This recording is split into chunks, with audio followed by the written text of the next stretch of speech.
Hi, boys and girls. Mrs. Redding here. I'm ready to read our we're almost at the end of the book, but I'm going to read chapter 27, which is super, super short, and then 28. So here we go. Chapters 27 is called Don't Think This Is Over. I leaned forward and held tight to October. He could still use his powers to hurt me, but anything he did would take time. And if the tower went off all the way up here, he and I would fall. He only had a split second to act, and I was betting he would think of his own safety first. He did. For the second time that night, October and I raced through the night. October flew toward the earth at a gut-wrenching speed. In a matter of seconds, the dump went from being a small circle I could cover with my hand to the only thing in my vision. October slowed as we neared the ground. I pushed off and fell the last 40 feet.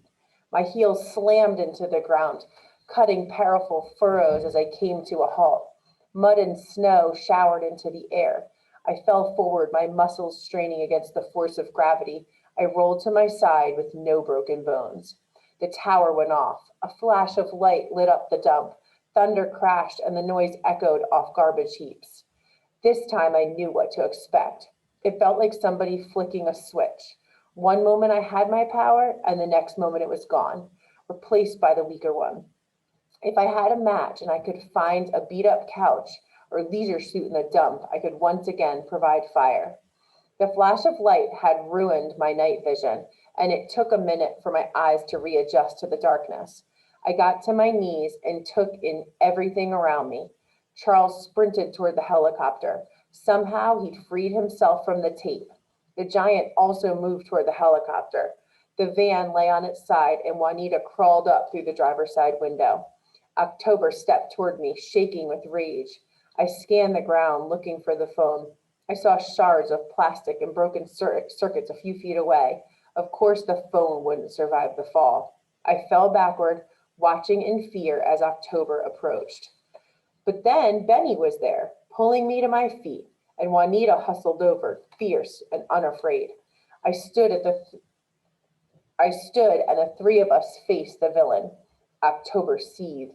You spent all this time trying to get your power, and when you finally have it, you throw it away? I stared at him, not knowing what to say. October spit out his words. You're a fool. No, Benny said. He's a superhero. I could see the hatred in October's face, but it was a calculating hatred that could wait to get revenge. As far as he was concerned, October Jones was once again in control. Don't think this is over, he said. Now I know your name, Rafter Bailey, and believe me, that's not a good thing. Shooting one last glance at the three of us, he turned and strode into his helicopter. Benny stepped forward, but I grabbed his coat and held him back. We can stop him, Benny said. He's nothing but an old geezer now. He has no powers. I shook my head. He's anything but an old geezer, I said. Plus, he still has that giant on his side, and who knows what kind of weapons he might have in the helicopter. Let's not push our luck. October got in the helicopter and sat behind the controls. The engines whined, and a moment later, the aircraft lifted a dozen feet into the sky. The helicopter slowly turned until it was pointing at the tower. A single missile streaked across the dump, slamming into the side of the RV. It burst into flames and the fire lit the wooden tower. In another minute, the tower leaned and then crashed to the ground. The white sphere burned. Silence settled over the dump. My legs felt like rubber. I sank into the ground. The solid earth felt good. Benny stared into the sky. I couldn't read his expression. Juanita watched the tower burn, her face flickering orange and red. I lost my real power, and with the tower destroyed, I had no idea how to get it back. But in that moment, sitting in the dump with my brother and my friend, I didn't care. Oh, I still wanted my power. Somehow I'd figure out how to fix everything. But for now, it didn't matter, because right then, for the first time in my life, I felt almost super. Chapter 28, you can't just ignore the laws of mathematics. One by one, family members arrived. One by one, they got out of their cars and without even a beat's hesitation, started yelling at members of the other family. Adults standing there in their super suits, shaking fists and spitting. There was even the occasional headlock and chest poke. Juanita, Benny, and I just stood there. Dad, who had apparently been caught in a yelling match with a Johnson, finally spotted Benny and me and seemed to remember why he was there. He threw his hands up into the air, spun on his heels, and walked over towards us. I thought you said you were in trouble. We all lost our powers on the way over. Ah, he pointed at Juanita. I see you've captured a Johnson. Is she in trouble? He shook his fist. Juanita's dad was standing close. You think 3 Baileys are enough to capture my daughter? Mr. Johnson turned his head and spit. I hate to tell you this, but she has you outnumbered. How could we be outnumbered? Dad asked. There are 3 of us and 1 of her. You can't just ignore the laws of mathematics. I rolled my eyes. Dad, this is Juanita Johnson. She helped us. She helped you? You mean with this? Dad motioned at the burning tower. Yeah, that sounds about right. Anytime a Johnson helps out, Dad made air quotes with his finger. This is usually how it ends up. Although I have to admit, that's a really nice fire. Juanita's dad stepped toward with finger raised. I could tell you he was going to engage in some kind of chest poking. Dad, I shouted. Mr. Johnson, I have something to tell both of you, and I want you to listen without interrupting. Dad looked like he might protest, then folded his arms and waited. Mr. Johnson turned his back on me, but he didn't walk away. While the rest of our families yelled and wrestled around us, I told both of the adults everything I knew about the Joneses, about how Grandpa Jones was keeping our families fighting so that he could do whatever he wanted without interference from superheroes. I explained about the tower and the powers and how we finally beaten October Jones, at least for now. By the time I'd finished, Mr. Johnson had turned around, and I noticed Uncle Ralph, Jesse, and my new algebra teacher, Juanita's uncle, were all standing close, listening. I missed half of the story, the Johnsons said.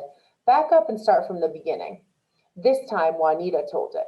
By the time she was done, half the family members were listening, and the other half were realizing that nobody was fighting anymore. Finally, Benny told the whole story a 3rd time. He made sure that everybody knew it was his push-ups that made the entire thing possible. When Benny finished, everyone looked stunned. Dad was the first one to speak. The thing I don't get is why only you new heroes lost your powers in the beginning. Why didn't we all lose our powers? I had wondered the same thing. All I can figure is that maybe they hadn't perfected their technology. Maybe Benny, Juanita, and I were the guinea pigs. Once they saw that it worked, they built a larger tower and took away everybody's powers at once. Excuse me. Dad frowned but nodded. I guess we won't know for sure unless we track one of them down. No one said anything for several moments. I took a deep breath. This was the hard part. We all have worthless powers now, I said, and we're up against an entire family of supervillains who could either have another device to get them their powers back, or at the very least, know how to make one. I paused and let that sink in. Within a few hours, or maybe a few days or weeks, there will be supervillains with powers right here in the city. We have to stop the fighting and work together, Juanita said. I don't help Baileys, Johnson said, spitting into the snow. We don't have time for you people to be thick-headed, Juanita said. I looked down to hide my smile. I was starting to appreciate how Juanita didn't pull any punches. I found Grandpa in the crowd of Baileys. Grandpa, I said, you are the senior Bailey here. Will you agree to stop fighting with the Johnsons, at least till we can figure out what's going on? Grandpa looked thoughtful. I've sworn to fight evil, he said. I can't just... I turned to Juanita's grandmother, who had come to stand by her granddaughter. Mrs. Johnson, I said, my grandpa thinks you're a supervillain. Do you think the rest of your family's promise, starting right now, to stop your evil ways? I wish I could have captured the look on Grandmother Johnson's face. Her eyes grew wide and her mouth opened and closed for at least 3 seconds before she could speak. We are not, nor have we ever been. I'd only known Juanita for about a week, and already she understood how I thought. Rafter's not saying we're supervillains, Grandmother. He's asking you if any of us intend to do anything evil in the near future. Of course not, Grandma Johnson said. I can speak for every Johnson here when I say, I jumped in. Grandpa, Mrs. Johnson just promised that her family will stop being evil.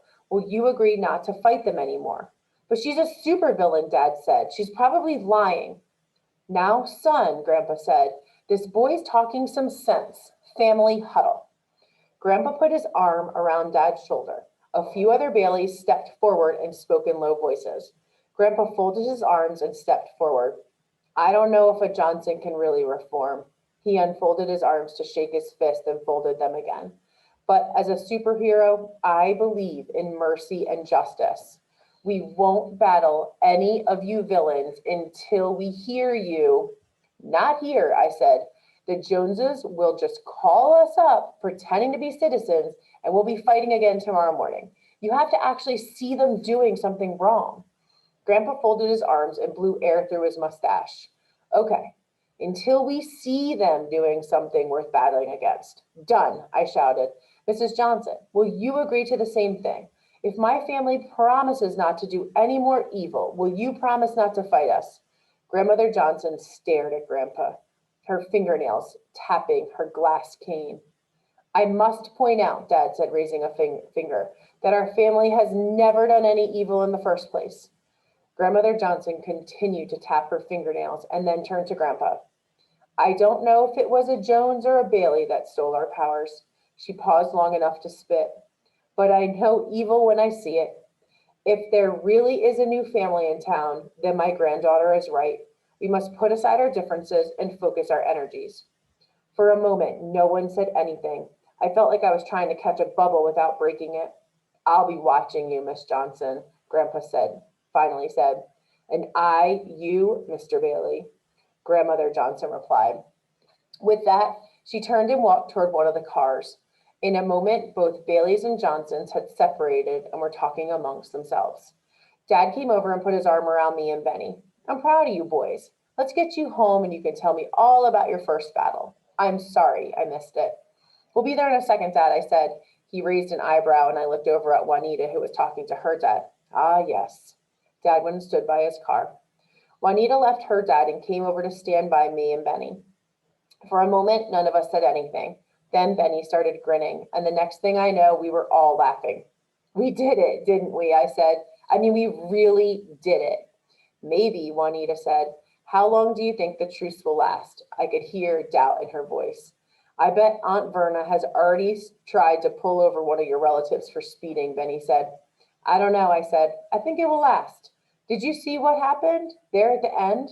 Juanita looked at me confused. She shook her head. Both of them said the other person's name, I said. Juanita got it.